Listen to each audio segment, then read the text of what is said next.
Las historias no son 100% malas ni 100% buenas, ni siquiera son una escala de grises. Todas las historias tienen un público objetivo, y encontrarlo es el objetivo final de cada video mío, porque para mí las únicas malas historias son las que no saben qué transmitir o las que simplemente no saben cómo hacerlo. Y con Himekishi wa Barbaroi no Yome nos enfrentamos a un auténtico enigma de identidad. Este es un anime que inicia bien. En apenas un par de episodios te construye un mundo y unos personajes que se sienten bien hechos, vendiéndote la fachada de una posible guerra, acción bélica y un conflicto psicológico potente mediante el dilema moral de dos regiones enfrentadas. Hoy vamos a desarmar esta tierra supuestamente perfecta para entender si este trasfondo logra sostenerse o si, por el contrario, la obra se olvida por completo de sus promesas para convertirse en algo exactamente igual a la media.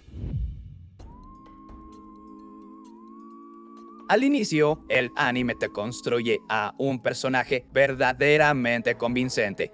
Lady Serafina es una mujer de deber y honor, una comandante caballera que se preocupa tanto por sus ciudadanos moribundos en un reino árido que es capaz de regalarle sus propias joyas a los bandidos para que coman en lugar de castigarlos. Lidera una expedición militar desesperada por comida y, cuando la batalla se pierde, se sacrifica noblemente para que sus soldados sobrevivan. Es imponente, es prestigiosa, es una líder real. Pero, sorpresa, de repente ve la mandíbula cincelada del rey bárbaro Beor, y toda esa maravillosa caracterización desaparece por el desagüe. En 5 minutos, la imponente comandante caballero es reducida a una colegiala insulsa, una chica tsundere, tonta y torpe. Los ciudadanos por los que juró morir, los soldados que vio caer en combate, todo eso se esfuma de su cráneo vacío. Pasa más tiempo preocupada por si sus captores están enojados con ella que por saber si su propio reino ya murió de hambre. Toda su duda interna y el drama giran en torno a que tiene un orgullo y un honor que proteger. Que sí, es algo entendible, pero si ni siquiera se muestran esos recuerdos, esas experiencias, si ni la obra te las cuenta, la verdad es que para el espectador tienen muy poco peso narrativo. El problema aquí no es que haya romance, sino la superficialidad de los personajes. El show vive bajo el tropo barato de los salvajes eran en realidad gente súper genial y mucho mejor que tú. Nos presentan una tierra nueva, que no es nada que no se haya visto antes. El típico mundo de fantasía sorprendente y genial que podrías encontrar en cualquier otra historia. Para llegar a ser algo novedoso y más profundo, sería muy interesante que, por cada dos aspectos increíbles de esta nueva tierra, también se presentara una costumbre cuestionable.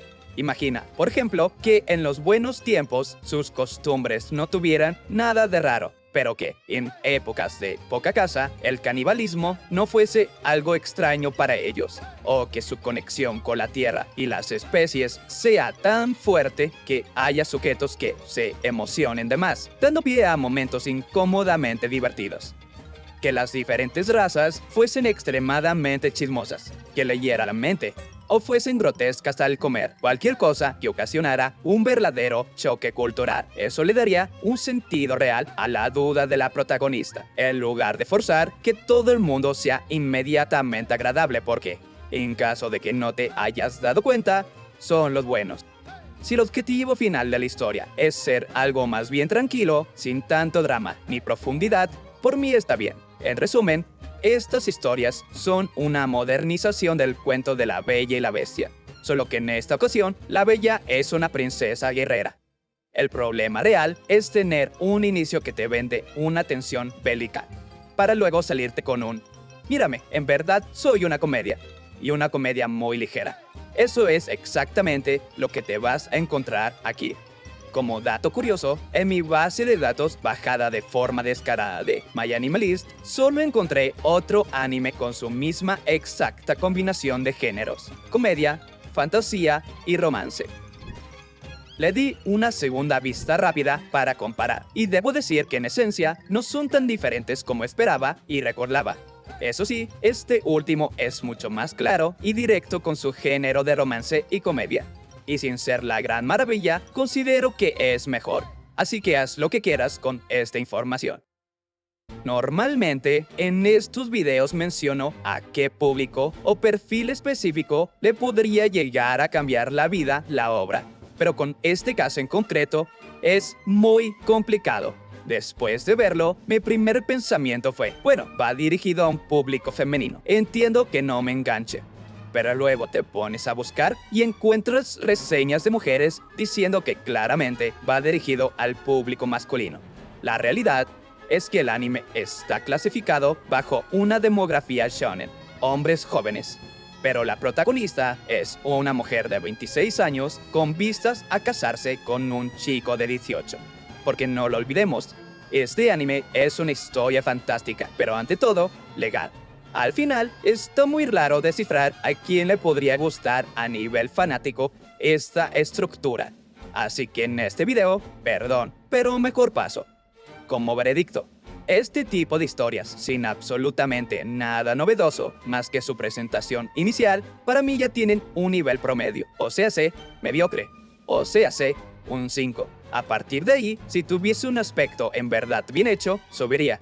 Si al contrario, como ocurre en este caso, me cuesta ver el siguiente episodio y lo tengo que reproducir a velocidad por 2 para avanzar, pues baja. No es más que un 3 o un 4, dando por hecho que tenga un final digno. Debería esperar a que termine para dar una opinión verdaderamente rigurosa, pero de los animes que hay actualmente en emisión y que estoy siguiendo, este es el que estoy más seguro de que mi opinión no va a cambiar. Y si lo hace, te aseguro que elimino este video y lo cambio. Pero dime, ¿qué otra obra quieres saber si valió la pena ver? Te leo en los comentarios.